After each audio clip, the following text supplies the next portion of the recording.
I need to get fully healthy. Although it's not his throwing shoulder, he still has to compromise. He still feels the pain. He still will have mental doubts in his mind if he lands on the shoulder wrong. If all of a sudden somebody picks him up and dives and dips him down and put all that full weight on him when he's sacked or running or whatever the case may be, now you run the risk of not being there for your team in the end, opposed to trying to play healthy and not be a superhero. So if I'm Baker, I'm sitting tight. I mean, it's too much to just go out there and risk it. You got too much on the line. This is where it gets so fascinating, because when a player is dealt a hand where they're dealing with an injury, you have to think one of the major factors that Baker is weighing right now is like, okay, well, in 2017, Case Keenum stepped in for Sam Bradford, right? Took the Vikings all the way to the NFC Championship game. There are questions around the chemistry of you and Baker Mayfield, you and OBJ, you missing a lot of throws, maybe you not being the guy. This is one of those moments that if he takes time away, Case Keenum comes in and starts delivering in the contract extension year. There's another way to look at that, though, Jay. I don't think they would deal with Case Keenum. I'm not saying they would deal with Case Keenum. Here's the other way to look at it. Case Keenum starts playing at a high clip, you start seeing things that he could potentially do. It poses a troubling argument for Baker. I'm going to flip that around, okay? It's true. It does. You're missing both offensive tackles, both running backs, and both of your wideouts are banged up, right?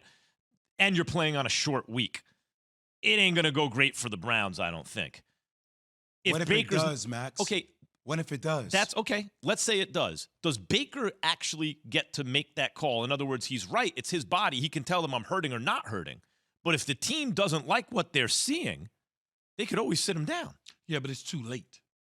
You're like, in practice, it's not the same as a game. He may be fighting through the soreness or the stiffness in practice. Remember, he's going to practice, he's going to get treatment. He's going to go to practice in the morning, he's going to get treatment. He's going to practice, he's going to get treatment. He's going to keep getting treatment. And it may not be the pain that he feels in practice, because he's on a short week, you're not doing much anyway. It's a lot of classroom work. When there's an injury, I don't know why they have to be so specific with what the actual injury is. Like in NHL, they say lower extremity. They don't really tell you what it is. I'm telling you, I've known this for a case of basketball. When you know somebody's shoulder's hurt, you're going to get hit in that shoulder a lot. That's why when Baker says it's his decision, in boxing, a corner man it's not the ref who's going to stop the fight. That's your first line of defense. It's your own corner who has to know, all right, live to fight another day, right? The team sometimes needs to act as the player's corner man because they have too much heart for their own good or too much self-interest, whatever it is that makes them want to play.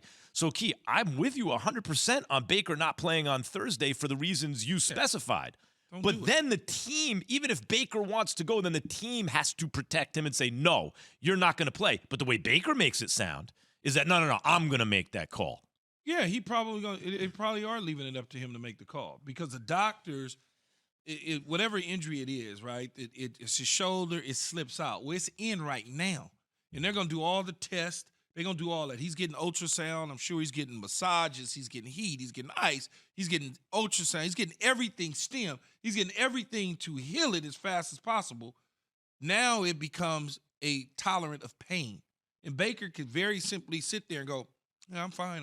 If you are the team, you're running the team, do you leave it up to him, or do you say, no, you're sitting this one out? Well, I'm going to watch him in practice the course of the week leading up to the game, and I'm going to see the throws that he's making. I'm going to put him through a bunch of tests to see what's wrong. The test that I'm putting him through will be so grueling that I'll know if it's going to pop out again. Thanks for watching ESPN on YouTube. For live streaming sports and premium content, subscribe to ESPN+.